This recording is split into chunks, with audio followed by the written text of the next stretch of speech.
Breno, sua pergunta, 3 minutos. Eu vou perguntar sobre o tema do programa ainda, porque eu estou curioso sobre um aspecto que não foi citado. Você afirmou no início desse debate, Mirim, que o comunismo é antissemita. Sim. Como você pode afirmar isso se os movimentos comunistas europeus sempre contaram com enorme participação judaica e se foi o Exército Vermelho, sob o comando comunista, que libertou Auschwitz e derrotou o regime nazista, salvando milhões de judeus? Além do mais, certo ou errado, a União Soviética apoia a criação do Estado de Israel em 1948. Enquanto isso, o movimento sionista, nos anos 30, negociou diretamente com o regime nazista.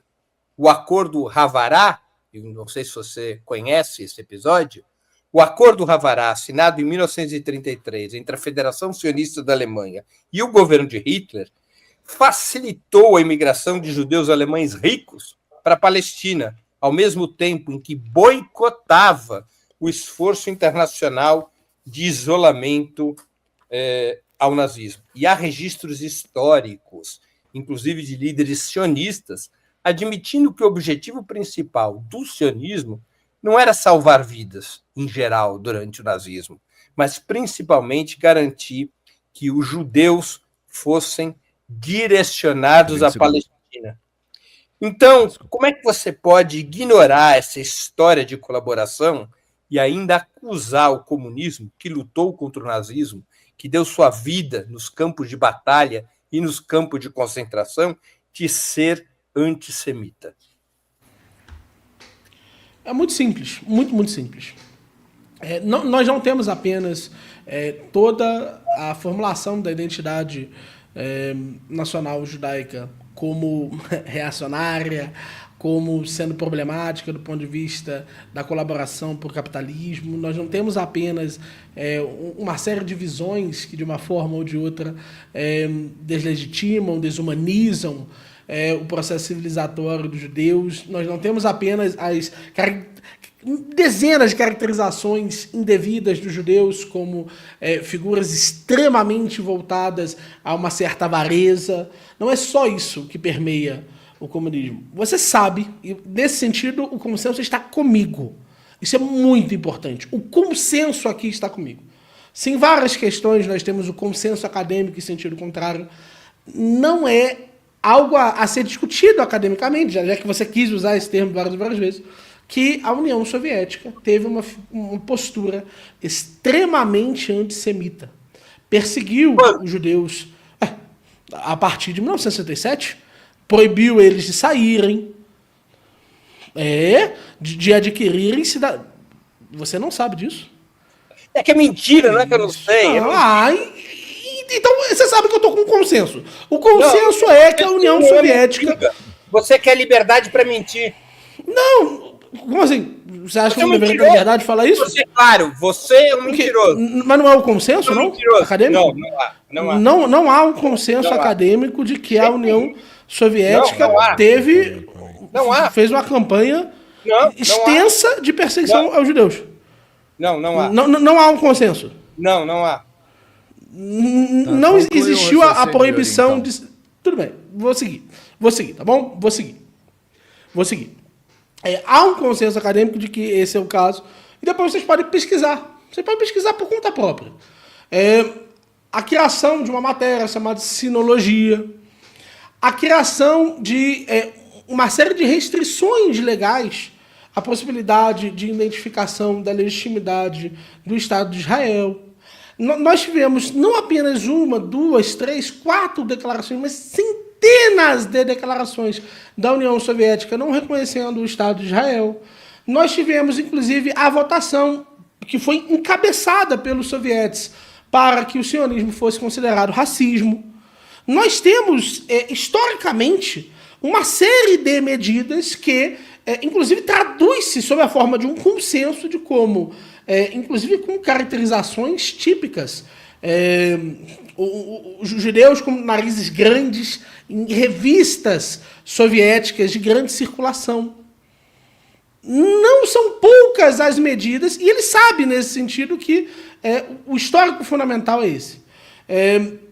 Então, eu tenho motivos para acreditar, sim, que o comunismo tem, em sua essência, uma raiz antissemita. Que ele tem, em sua essência, uma raiz não apenas fortemente antisionista, mas um reflexo antissemita muito poderoso.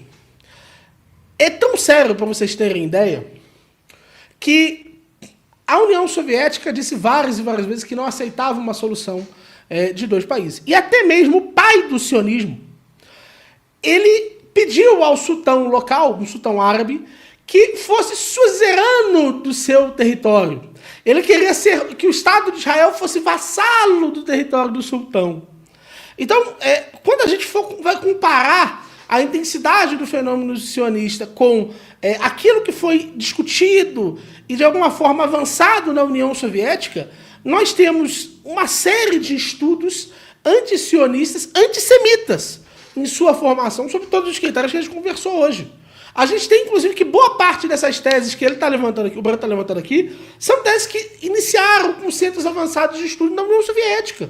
Ele sabe disso. Essa relação é uma relação umbilical entre o avanço desses estudos e a União Soviética. E nós sabemos claramente, que, inclusive, quando há o processo da BDS, que é o processo que defende boicote, desinvestimento e sanção, boa parte das figuras da grande esquerda internacional vão se amparar nisso. Medidas que foram, do ponto de vista da esquerda brasileira, completamente rejeitadas aqui no Brasil. Inteiramente rejeitadas. Então, sim, eu consigo ver radicalmente esse viés de proximidade das duas coisas. Ponto. Ótimo. 2 minutos. Réplica. Ô Mirim, você pode até achar que você é o Napoleão Bonaparte. Você tem liberdade de achar o que quiser. Até mesmo essas maluquices que você expressou aqui. Vamos aqui primeiro separar, porque, de novo, o Mirim está juntando antisionismo com antissemitismo. A União Soviética nunca teve uma postura antissemita contra os judeus. A União Soviética tinha uma postura antisionista de crítica ao Estado de Israel. Ainda assim, a União Soviética, desde 1967 até o seu fim, em 1991, apoiou a Resolução 242 das Nações Unidas, que é uma resolução que hoje caducou, que é a resolução que determina que Israel devolva os territórios palestinos ocupados na Guerra de 67 para que seja constituído um Estado palestino ao lado do Estado de Israel. A União Soviética, até o seu fim, aprovou essa resolução. A União Soviética, enquanto existiu a União Soviética, esse país, essa nação, apoiava a tese dos dois Estados. Essa tese caducou. Na minha opinião, caducou já nos anos 90, qualquer possibilidade dela ser implementada.